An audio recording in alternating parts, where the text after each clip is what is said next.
अस्सलाम वालेकुम, मेरा नाम है जहांसेब हाशमी और ये है Toyota Fortuner Legender sigma 4 2022 model. ये टोयोटा फॉर्च्यूनर की सेकंड जनरेशन है जो कि वर्ल्ड वाइड 2017 में लॉन्च की गई थी और ये गाड़ी पाकिस्तान में 2018 से आना शुरू हो गई थी। इस गाड़ी को एक बार फेसलिफ्ट भी किया गया है और फेसलिफ्ट में इसके अंदर कुछ मेजर चेंजेस किए गए थे, जैसे कि हेडलाइट्स के, टेल लाइट्स के बम्पर चेंज कर दिए गए थे और उसके इंजन में कुछ रिफाइनमेंट्स की गई थी, प्लस उसके रिम्स भी चेंज कर दिए गए थे। रिसेंटली 2022 में ये इस गाड़ी का एक और वर्जन लॉन्च किया गया है, लेजेंडर वर्जन में इसकी अगेन पूरा फ्रंट, बैक, रिम्स और इंटीरियर की कलर टोन चेंज कर दी गई है। प्लस इसमें और भी कुछ फीचर्स दे दिए गए हैं जो कि पहले फॉर्च्यूनर में नहीं थे, जैसे कि एम्बिएंट लाइटिंग। तो ये मेरे ख्याल से एक अच्छा टच है। कॉस्मेटिक इस गाड़ी के अंदर बहुत सारे चेंजेस किए गए हैं लेजेंडर में, और लेजेंडर अब इस गाड़ी का एक स्पोर्टी सा टीआरडी टाइप का वर्जन है जो कि थोड़ा सा आम फॉर्च्यूनर से महंगा है। खैर, ये गाड़ी लुक्स के लिहाज से काफ़ी अग्रेसिव है। अगर बात की जाए इस गाड़ी की पाकिस्तान में स्टैंडिंग की कि ये गाड़ी कहाँ स्टैंड करती है, तो अगर प्राइस के लिहाज से देखा जाए तो ये गाड़ी 1,20,00,000 प्लस है। तो मेरे ख्याल से ये अच्छी खासी प्राइस है इस गाड़ी के लिए। वर्ल्ड वाइड टोयोटा की गाड़ियाँ ड्यूरेबिलिटी के लिहाज से काफ़ी ज़्यादा फेमस हैं and this car is no different. ये गाड़ी भी काफ़ी ड्यूरेबल है, इसकी पार्ट्स की अवेलेबिलिटी का भी पाकिस्तान में कोई इशू नहीं है। ये गाड़ी बिकती भी फॉरन है, तो मेरे ख्याल से पाकिस्तान में एक फैमिली के लिए ये अच्छी एसयूवी है। Overall it's a good car and today I am going to review it. इस वीडियो को आगे कंटिन्यू करने से पहले मैं बताना चाहता हूँ कि this video sponsored by rafting digital solutions which is an innovative tech real estate marketing company. और अगर आपने इनके बारे में कोई इन्फॉर्मेशन लेनी है तो आप डिस्क्रिप्शन बॉक्स में दिया गया लिंक पर क्लिक कर सकते हैं। Thank you. Let's start with the exterior of this car. ये टोयोटा फॉर्च्यूनर लेजेंडर सिग्मा 4 का फ्रंट लुक है जो कि मेरी ओपिनियन में काफ़ी अग्रेसिव है as compare to normal Fortuner. इसके फ्रंट पे लाइट्स वगैरह काफ़ी मज़ेदार कर दी गई हैं। अब इसके बम्पर भी काफ़ी अग्रेसिव हैं और इनमें काफ़ी सारे ब्लैक वाले एक्सेंट्स ऐड कर दिए गए हैं जो कि क्योंकि ये कार ब्लैक है तो इसमें नज़र नहीं आ रहे। अगर ये गाड़ी वाइट होती तो इसमें ये वाला एरिया आपको काफ़ी प्रोमिनेंट होता। ये एरिया इसका ब्लैक है, ये वाला एरिया ब्लैक है, तो इसमें बेसिकली एक ही रॉड कंटिन्यू करता है हेडलाइट से बम्पर के अंदर तक। तो ये इसको काफ़ी अग्रेसिव लुक देता है। हेडलाइट्स मेरे ख्याल से इस गाड़ी की काफ़ी बेहतर कर दी गई हैं as compare to normal Fortuner. इसकी हेडलाइट में भी 4 पॉइंट्स आते हैं। बाहर वाले 2 पॉइंट्स लो के लिए हैं और ये प्रोजेक्शन लैंप हैं, और अंदर वाले 2 पॉइंट्स एलईडी वाले हैं। तो इसमें प्रोजेक्शन लैंप और एलईडी दोनों का कॉम्बिनेशन यूज़ किया गया है और उसके अलावा फॉग बेस में एलईडी वाली आती है। बाकी नीचे इसकी डीआरएल दी गई है जैसे कि फेसलिफ्ट कार में आ गई थी, लेकिन इसका डिज़ाइन थोड़ा डिफरेंट है। ये एज डीआरएल वर्क करती है, लेकिन अगर आप इंडिकेटर ऑन करें तो इंडिकेटर में भी स्विच हो जाती है। बाकी इस गाड़ी के अंदर अब फॉर्च्यूनर ने नई डीआरएल्स इंट्रोड्यूस करवा दी हैं जो कि एल शेप में है। 4 एल शेप में डीआरएल्स दी गई हैं जो कि इस गाड़ी के फ्रंट लुक को काफ़ी एग्रेसिव लुक देती हैं। और उसके अलावा अब इस गाड़ी में फ्रंट पे पार्किंग सेंसर्स भी आते हैं। बाकी इसमें सिग्मा 4 में नीचे स्किड प्लेट ऐड कर दी गई है जो कि छोटी है as compare to facelift car. बाकी इसके फ्रंट पे कोई रडार वगैरह नहीं आता है। अगर इसके ओवरऑल फ्रंट लुक की बात की जाए तो ये कंपैरेटिवली पिछली फॉर्च्यूनर से काफ़ी ज़्यादा एग्रेसिव है। इसमें बहुत ज़्यादा कट्स एंड कर्व्स दिए गए हैं। अगर आप इवन इसके बम्पर का ये वाला पोर्शन देखें तो इसमें काफ़ी सारी लेयर्स हैं। अगर बात की जाए इसके मेन शेल की तो बोनेट, बॉडी, फेंडर्स वगैरह ये as it is second generation वाला ही है, लेकिन लेजेंडर में इसके सिर्फ एस्थेटिक्स पे काफ़ी वर्क किया गया है जिसने इसके लुक को काफ़ी हद तक चेंज कर दिया है। अगर बात की जाए इस गाड़ी की साइड प्रोफाइल की तो साइड प्रोफाइल इस गाड़ी में सेकंड जनरेशन फॉर्च्यूनर वाली ही है। इसमें कोई ज़्यादा चेंजेस नहीं किए गए, बस 2 चेंजेस हैं मेजर यहाँ पे। एक तो आपके सामने है मोस्ट ऑब्वियस रिम्स। इसके रिम्स चेंज कर दिए गए हैं जिनकी बात मैं आगे करूँगा इस रिव्यू के अंदर। इसकी जो स्टेप प्लेट है इसको चेंज कर दिया गया है। इसमें ये वाला पार्ट जो सिल्वर था ये ब्लैक कर दिया गया है। सिंपल फॉर्च्यूनर सिग्मा 4 में ये सिल्वर कलर का आता है, इसमें ये ब्लैक आउट है। बाकी साइड प्रोफाइल इस गाड़ी की काफ़ी सिंपल सी है, इसमें कोई खास कट लाइन्स वगैरह नहीं आती। जस्ट टायर्स के आसपास इसमें ये लाइट से एप्रन्स कंटिन्यू करते हैं। बाकी इसके डोर हैंडल क्रोम में हैं, इनमें सॉफ्ट लॉक वाला फीचर भी आता है और इसके अलावा विंडोज़ के आसपास भी इसमें क्रोम दिया गया है। और ये फॉर्च्यूनर की सिग्नेचर लाइन ये इसके डोर्स के अंदर कंटिन्यू करती है और इवन इसके की फॉब के ऊपर भी ये बनी हुई होती है। इसके बारे में बात की जाए इस गाड़ी के रेयर लुक की तो ये रेयर लुक लेजेंडर का जो कि नॉर्मल फॉर्च्यूनर से थोड़ा डिफरेंट है। इसके बम्पर्स कंपैरेटिवली ज़्यादा एग्रेसिव हैं। इनके अंदर स्किड प्लेट जो है ये भी ब्लैक आउट कर दी गई है। आम कार में ये सिल्वर कलर में आती है। इसी तरह इसके बैक पे जो ये क्रोम वाली फ्रिल आती है जिसमें फॉर्च्यूनर लिखा होता है ये भी ब्लैक्ड आउट है। नॉर्मल फॉर्च्यूनर में ये क्रोम में होती है, इसमें ये ब्लैक है। ये भी इस गाड़ी के लुक में एक अच्छा टच ऐड करी है।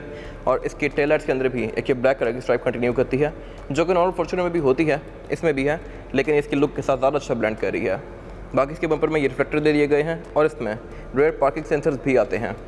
बाकी बैक पे ये सिग्मा 4 की बैचिंग दी गई है, सिग्मा 4 4x4, और साथ एक और बैच ऐड कर दिया गया है लेजेंडर का जो कि नॉर्मली फॉर्च्यूनर में नहीं आता क्योंकि ऑब्वियसली वो लेजेंडर होती ही नहीं है। बाकी बैक पे इसमें क्रोम की फिल कंटिन्यू करती है। रेयर विंडशील्ड वॉशर दिया गया है, इसमें वाइपर के साथ हाई माउंटेड ब्रेक लैंप आता है स्पॉइलर के अंदर और ऊपर एक शार्प एटीमिया दिया गया है इस गाड़ी के अंदर। ट्रंक को लॉक करने के लिए नीचे यहाँ पे एक बटन दिया गया है और इस गाड़ी का टेल गेट ऑटोमेटिक है। इसको आप इस तरह से ओपन कर सकते हैं और इसके टेल गेट की हाइट को आप एडजस्ट भी कर सकते हैं। मैंने टेल गेट की हाइट एडजस्ट करने के लिए एक गाइड बनाई है और वो आप इस आई कार्ड में देख सकते हैं। इसके बारे में बात की जाए इस गाड़ी की ट्रंक कैपेसिटी की, तो ट्रंक कैपेसिटी इसकी काफ़ी स्पेशियस है।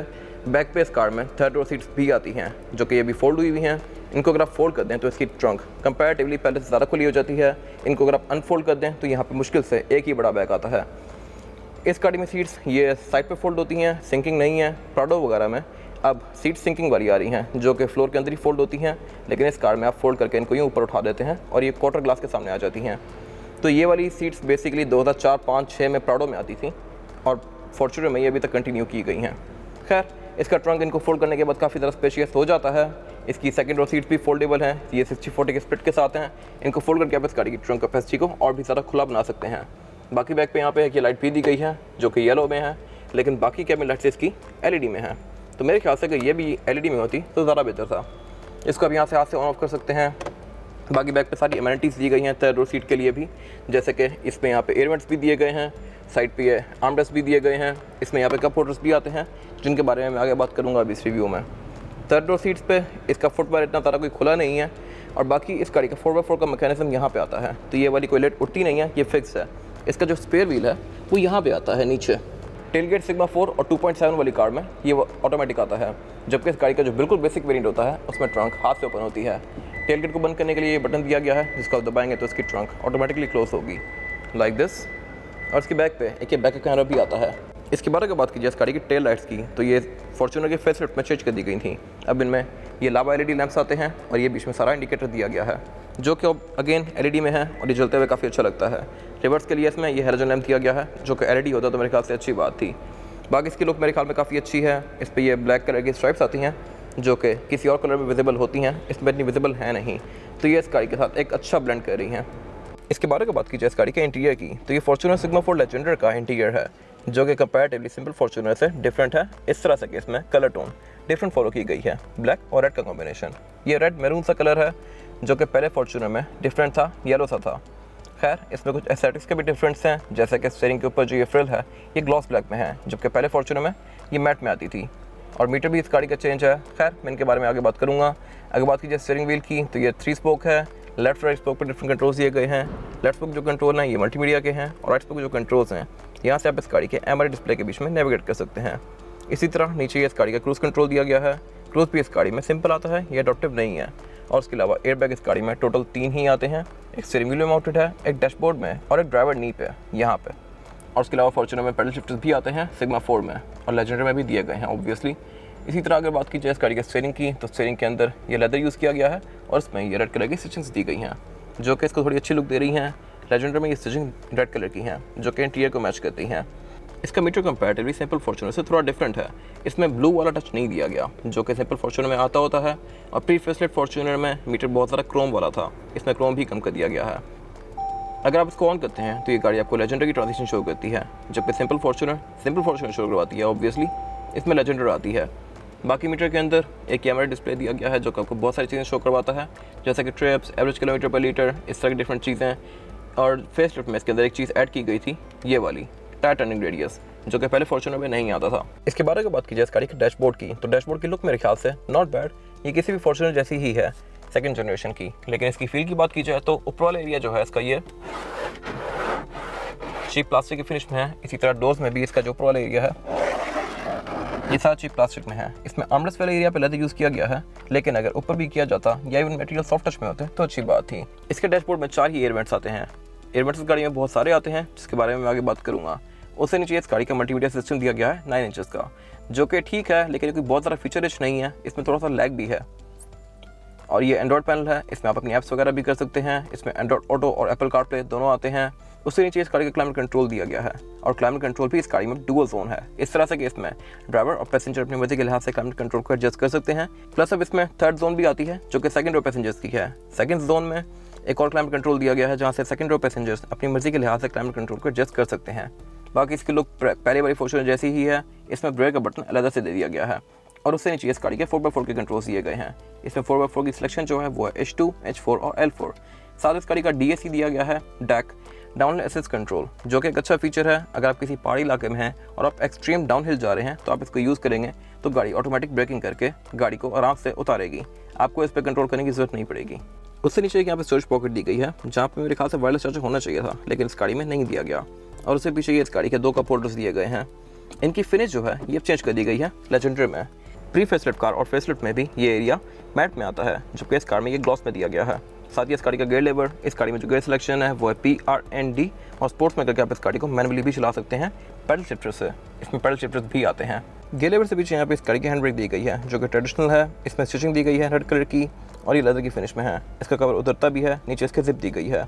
और उसके साथ यहाँ पे इस गाड़ी के ड्राइविंग मोड्स दिए गए हैं। इस गाड़ी में 3 ड्राइविंग मोड्स आते हैं, इको, नॉर्मल और स्पोर्ट। इन ड्राइविंग मोड्स को चेंज करने के साथ साथ इसके ग्राफिक्स भी चेंज होते हैं। उससे पीछे इस गाड़ी का ट्रैक्शन कंट्रोल दिया गया है और डिफरेंशियल लॉकिंग का कंट्रोल दिया गया है। बाकी 3 ब्लैंक स्विचेस हैं, और उससे पीछे इस गाड़ी का सेंट्रिंग कंसोल दिया गया है। इस कार में हॉट एंड कूल बॉक्स भी दिया गया है। इसके 2 क्लफ कंपार्टमेंट हैं। ऊपर वाला कंपार्टमेंट जो है ये बेसिकली इसका कूल बॉक्स है। इसके अंदर यहाँ पे एयर वेंट्स दिए गए हैं, जिनको आप ऑन ऑफ करके इस गाड़ी के कूल बॉक्स को ऑन या ऑफ कर सकते हैं। इसके बारे में बात की जाए इस गाड़ी की सीट्स की, तो ये किसी भी फॉर्च्यूनर जैसी ही हैं, लेकिन इनमें जस्ट कलर टोन चेंज कर दी गई है। ये पूरी सीट्स लेदर की फिनिश में है, लेकिन इनमें भी डुअल कॉम्बिनेशन फॉलो किया गया है, ब्लैक और मैरून का। इसमें इंटीरियर ब्लैक और मैरून के कॉम्बिनेशन के साथ दिया गया है। और अगर बात की जाए इसके डोर पैनल की, तो डोर्स में भी सेम यही कॉम्बिनेशन कंटिन्यू किया गया है। लेजेंडर के अंदर जो एक और चीज़ ऐड की गई है वो ये है, इसके डोर्स में एम्बिएंट लाइटिंग दी गई है, जो कि अभी इतनी विजिबल है नहीं। रात में आपको इसके डोर्स के अंदर ये एम्बिएंट लाइटिंग शो होती है, और इवन इसके जो फ्रंट पैसेंजर के फुटवेल हैं इसमें भी यहाँ पे एम्बिएंट लाइटिंग दे दी गई है। तो मेरे ख्याल से अभी एक अच्छी चीज़ है, और ये थोड़ा सा लग्जरी फीचर है, जो कि रात में इसके डोर्स को अच्छी लुक देती हैं। बाकी डोर्स में इसके ये डुअल कॉम्बिनेशन यूज़ किया गया है, ब्लैक और रेड का। विंडोज़ इस गाड़ी में चारों ही सिंगल टैप वाली आती हैं। आप सिंगल टैप से इनको फुली रोल डाउन और रोल अप कर सकते हैं लाइक दिस। और उसके अलावा साइड में भी इस गाड़ी में रिट्रैक्टेबल आते हैं, जिनको आप गाड़ी के अंदर बैठ के फोल्ड और अनफोल्ड कर सकते हैं लाइक दिस, और इनको आप एडजस्ट भी कर सकते हैं यहीं से। बाकी स्पीकर इस गाड़ी में टोटल 6 आते हैं, 4 डोर्स में और 2 ट्वीटर्स। उससे आगे यहाँ पे इस गाड़ी के डिफरेंट कंट्रोल्स दिए गए हैं, जैसे कि पार्किंग सेंसर ऑन ऑफ का। इसमें पार्किंग सेंसर्स भी दे दिए गए हैं अब, जिनको आप यहाँ से ऑन ऑफ कर सकते हैं। बाकी इस गाड़ी में पोस्ट स्टार्ट भी आता है। स्टीयरिंग व्हील इस गाड़ी में 2 एडजस्टेबल आता है, यानी कि आप इस गाड़ी के स्टीयरिंग व्हील को ऊपर नीचे भी कर सकते हैं और आगे पीछे भी कर सकते हैं लाइक दिस। और ये स्टीयरिंग व्हील अब VFC वाला आता है फेसलिफ्ट के बाद से। रीवो और फॉर्च्यूनर के अंदर VFC ऐड कर दिया गया है। VFC means variable flow control system. ये सिस्टम इंजन के आउटपुट को कट करके इस गाड़ी के स्टीयरिंग व्हील को थोड़ा हार्ड कर देता है हाई स्पीड्स पे, और इवन स्पोर्ट मोड में भी, जो कि इस गाड़ी के स्टीयरिंग के फीडबैक को थोड़ा रियलिस्टिक बनाता है। इससे 2 फायदे हैं, एक तो आपका स्टीयरिंग व्हील थोड़ा हार्ड होता है तो आपको फील इसकी रियलिस्टिक आती है, और उसके अलावा ये इंजन की एफिशिएंसी को भी बेहतर बनाता है। ये गाड़ी फ्यूल पे भी बेहतर हो जाती है VFC की वजह से। गाड़ी जैसे ही हाई स्पीड पे जाती है, इंजन पावर स्टीयरिंग के आउटपुट को कट करके फ्यूल सेव करता है, और लो स्पीड पे आने के बाद पावर स्टीयरिंग दोबारा से ऑन हो जाता है। तो ये मेरे ख्याल से एक अच्छा फीचर है। वैनिटी मिरर इस गाड़ी में ड्राइवर और पैसेंजर दोनों के लिए आते हैं विद अ लाइट, जो कि ऑटोमेटिक है, और इस गाड़ी की पूरी ही रूफ ब्लैक कलर की है लेजेंडर में। वैसे ये ऑफ वाइट सी आती है। बाकी सेंटर में इसकी सन ग्लास होल्डर भी दिया गया है, और केबल लाइट्स दी गई हैं जो कि LED वाली हैं, और जलते हुए इसको काफ़ी अच्छी लुक देती हैं। और रेड व्यू मिरर इसमें ऑटो डिमिंग वाला आता है, तो ये भी मेरे ख्याल से एक अच्छी चीज़ है। इसी तरह फॉर्च्यूनर में लेजेंडर के अंदर ये जो ग्लास का ऊपर वाला एरिया है ये भी टिंटेड है ब्लू कलर का, तो ये सनशेड का काम करता है। ड्राइवर की सीट इस गाड़ी में 2 एडजस्टेबल है। इसको आप आगे पीछे भी कर सकते हैं और ऊपर नीचे भी कर सकते हैं लाइक दिस, लेकिन इसमें लंबा सपोर्ट नहीं आता, जो कि मेरे ख्याल में तो अच्छी बात थी। और उसके अलावा इसकी पैसेंजर की सीट भी एडजस्टेबल है और वो इलेक्ट्रॉनिक है। इसके बारे में बात की जाए इस गाड़ी में रेड पैसेंजर के लिए सीटिंग कैपेसिटी की, तो रेड पैसेंजर की सीटिंग कैपेसिटी इस गाड़ी में ठीक है, काफ़ी स्पेशियस है। मैंने ड्राइवर की सीट को नॉर्मल सेटिंग पोस्टर पे किया हुआ है, फिर भी मेरे पास यहाँ पे इतना लेग रूम बाकी है, जो कि आई गेस काफ़ी ज़्यादा सफिशिएंट है। और हेडरूम का भी मेरे पास गाड़ी के अंदर कोई इशू नहीं है, क्योंकि ऑब्वियसली ये एक SUV है, तो इसमें हेडरूम का भी कोई इशू नहीं होने वाला किसी को भी। लेकिन अगर बात की जाए सिटिंग पोस्चर की, तो बैक पे इतना ज़्यादा कंफर्टेबल नहीं है। ऑब्वियसली SUVs में और हैचबैक कार्स में जो रेयर सीट्स हैं ये थोड़ी सी सीधी होती हैं, तो इनमें बैठना कोई इतना ईजी नहीं होता एज़ कम्पेयर टू सेडान गाड़ियाँ कंपैरेटिवली इन गाड़ियों से ज़्यादा कंफर्टेबल होती हैं रेयर पैसेंजर्स के लिए। तो इसका सीटिंग पोस्चर बिल्कुल सीधा है, लेकिन इसके जो रेयर बेंचेस हैं ये रिक्लाइनिंग है, इनको आप अपनी मर्जी के लिहाज से एडजस्ट कर सकते हैं लाइक दिस, बट स्टिल ये कोई ज़्यादा कंफर्टेबल नहीं है। गाड़ी जितना नीचे होती है और उसकी सीट जितना कंफर्टेबल होती हैं, उतना ही बंदा ईजी होता है। ये गाड़ी कोई बहुत ज़्यादा कंफर्टेबल नहीं है बैक पे, लेकिन यहाँ पे 3 लोग आसानी से बैठ सकते हैं। 4 लोग बैठना चाहे तो वही बैठ सकते हैं, लेकिन ज़्यादा कंफर्टेबल नहीं होंगे। बाकी बैक पे इसमें फ्लोर बेड भी ऑलमोस्ट फ्लैट आता है, तो ये भी मेरे ख्याल से अच्छी बात है। और उसके अलावा इसमें एक बैक पे 100 वोल्ट का पावर आउटलेट भी दिया गया है, जो कि आम स्विच है जैसा कि घरों में होता है। तो यहाँ पे आप अपना फ़ोन का प्रॉपर चार्जर भी लगा सकते हैं। और उसके अलावा ऊपर यहाँ पे 2 चार्जिंग आउटलेट्स भी दिए गए हैं, जो कि नॉर्मली फॉर्च्यूनर में नहीं आते। इसमें यहाँ पे 2 C टाइप चार्जिंग आउटलेट दिए गए हैं, तो ये मेरे ख्याल से एक अच्छी चीज़ है। मोस्टली सैमसंग के जो नए फ़ोन्स आ रहे हैं अब, उनमें C to C केबल्स आती हैं, तो बेसिकली इसमें C टाइप चार्जर दिए गए हैं। तो ये मेरे ख्याल से अच्छी बात है। इसी तरह बैक पे इसमें एक सेंटर कंसोल दिया गया है जिसको ओपन करके आप इसको एज एन आर्मरेस्ट यूज़ कर सकते हैं। और इसमें 2 कप होल्डर्स भी दिए गए हैं जो कि आप इस तरह से बाहर निकाल सकते हैं। और उसके अलावा ऊपर यहाँ पे 3 हेडरेस्ट आते हैं, 3 सीट बेल्ट्स आती हैं रेयर पैसेंजर्स के लिए, 4 सीट एंकर्स आते हैं और ऊपर यहाँ पे क्लाइमेट कंट्रोल दिया गया है रेयर पैसेंजर्स के लिए, जो कि अगेन मेरे ख्याल से एक अच्छी चीज़ है। ऊपर यहाँ पे आप क्लाइमेट कंट्रोल को एडजस्ट कर सकते हैं अपनी मर्जी के लिहाज से, ऑटो को ऑन ऑफ कर दें। और उसके अलावा फैन स्पीड भी आप यहाँ से एडजस्ट कर सकते हैं सेकंड रो और थर्ड रो सीट्स की।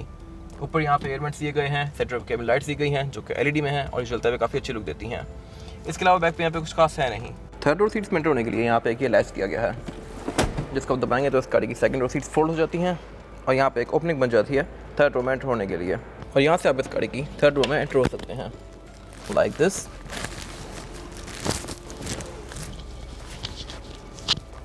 और अगर मैं यहाँ बैठ के इसकी सेकंड रो सीट को भी ओपन कर लूँ, हेडरूम का यहाँ पे बहुत सारा इशू है। यहाँ पे हेडरूम बिल्कुल ना होने के बराबर है। इसी तरह लेग रूम भी यहाँ पे बिल्कुल पूरा है। यहाँ पे 2 एडल्ट बैठ सकते हैं लेकिन बहुत शॉर्ट जर्नीज़ के लिए, लॉन्गर जर्नीज़ के लिए यहाँ बैठना बहुत मुश्किल है। इसी तरह जो इसके एयर वेंट्स हैं ये बिल्कुल आपके मुंह के ऊपर हैं, तो आपको हवा तो आएगी लेकिन शायद बहुत ज़्यादा आए। उसके अलावा यहाँ पे चीज़ें पूरी दी गई हैं। यहाँ पे कप होल्डर आते हैं, डॉक्यूमेंट वगैरह आप यहाँ पे रख सकते हैं। इसके अलावा यहाँ पे विंडोज़ आती हैं, सीट बेल्ट आती हैं, हेडरेस्ट आते हैं, लेकिन यहाँ पे बैठना थोड़ा मुश्किल है।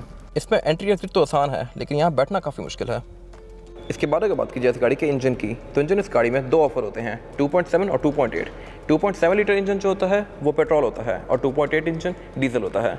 सिग्मा 4 और लेजेंडर में एक इंजन साइज ऑफर होता है डीजल इंजन 2.8 और ये इंजन 1 GD FTV है। ये कार 201 हॉर्स पावर प्रोड्यूस करती है। ये जनरेशन जब पाकिस्तान में लॉन्च की गई थी तो इसमें इंजन यही आता था 1 GD FTV, लेकिन वो कार 176 हॉर्स पावर प्रोड्यूस करती थी। जबकि फेसलिफ्ट में इस गाड़ी के इंजन में और टर्बो में कुछ रिफाइनमेंट्स की गई जिसकी वजह से अब ये कार 201 हॉर्स पावर प्रोड्यूस करती है। और उसके अलावा इसके इंजन के अंदर बैलेंस शाफ्ट भी ऐड कर दी गई है जिसकी वजह से इस गाड़ी की वाइब्रेशन वगैरह भी कंपैरेटिवली पहले से कम हो गई है। और उसके अलावा ट्रांसमिशन इस गाड़ी में ऑटोमेटिक आती है, इसमें पैडल शिफ्टर्स भी आते हैं और ये गाड़ी आपको विद इन सिटी तकरीबन 10 तक की एवरेज दे सकती है depending upon your driving pattern. अगर आप इसको लॉन्ग पे लेके जाएं और 120-130 के बीच में चलाएं क्रूज़ लगा के, तो ये गाड़ी आपको तकरीबन 14-15 तक की एवरेज भी दे सकती है, जो कि बहुत ज़बरदस्त है बॉडी साइज़ के लिहाज से। उसके अलावा इस गाड़ी के बोनट के अंदर इंसुलेशन दी गई है, लेकिन ये बोनट होता स्टैंड से ओपन है। अगर ये हाइड्रोलिक से ओपन होता तो बेहतर था। इसका बोनट काफ़ी हैवी है और ये काफ़ी ऊपर तक जाता है, तो इसको ओपन करना थोड़ा मुश्किल है। बाकी इस गाड़ी के इंजन की जो ड्यूरेबिलिटी है इस पर कोई क्वेश्चन नहीं है। ये इंजन काफ़ी ज़्यादा ड्यूरेबल है। ये रिवो में भी आता है एज इट इज़ यही इंजन, और पावर के लिहाज से ये काफ़ी सफिशेंट है as compare to petrol engine. ये इंजन काफ़ी ज़्यादा पावरफुल है। और फ्यूल टैंक इस गाड़ी में 80 लीटर्स का आता है। इसके बारे में बात की जाए इस गाड़ी के टायर साइज़ की, तो टायर साइज़ जो आता है फॉर्च्यूनर लेजेंडर में वो है 265, 60 और 18। इस गाड़ी में 18 इंच का मशीन कट अलॉय व्हील दिया गया है, जो कि कंपैरेटिवली प्री फेसलिफ्ट या फेसलिफ्ट से डिफरेंट है। प्री फेसलिफ्ट कार में फॉर्च्यूनर और रिवो दोनों में सेम रिम आते थे, लेकिन फेसलिफ्ट में फॉर्च्यूनर और रिवो के रिम अलग कर दिए गए। और अभी लेजेंडर और रॉको में भी रिम्स डिफरेंट आते हैं। रॉको के रिम इस तरह के हैं जो कि सामने खड़ा भाई है, और उसके अलावा लेजेंडर में रिम इस तरह के आते हैं मशीन कट, और ये डुअल कॉम्बिनेशन में है एलुमिनियम और ग्लॉस ब्लैक के। टायर्स गाड़ी में डनलॉप आता है ग्रैंड ट्रैक, जो कि आपको 30 किलोमीटर तक एक अच्छी राइड प्रोवाइड करेगा। बाकी फॉर्च्यूनर पे फ्रंट पे डिस्क आती हैं और बैक पे भी डिस्क ही आती हैं, जबकि रिवो में फ्रंट पे डिस्क ब्रेक आती हैं और बैक पे ड्रम ब्रेक्स आती हैं। तो मेरे ख्याल से फॉर्च्यूनर इस लिहाज से बेहतर है। इस गाड़ी में ऑल डिस्क ब्रेक आती है।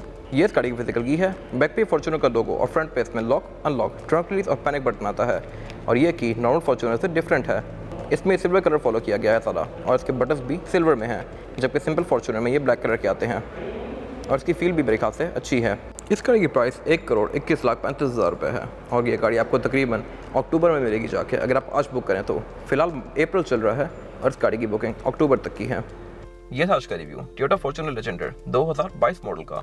अगर आपको ये रिव्यू पसंद आया तो इस रिव्यू को लाइक कीजिए, मेरे चैनल को सब्सक्राइब कीजिए, और अगर आपके पास इस गाड़ी से रिलेटेड कोई भी राय है तो उसको कमेंट सेक्शन में जरूर शेयर कीजिएगा, ताकि वो लोग जो ये गाड़ी लेने वाले हैं वो आपकी राय से फ़ायदा उठा सकें। अपना ख्याल रखिएगा। Thank you.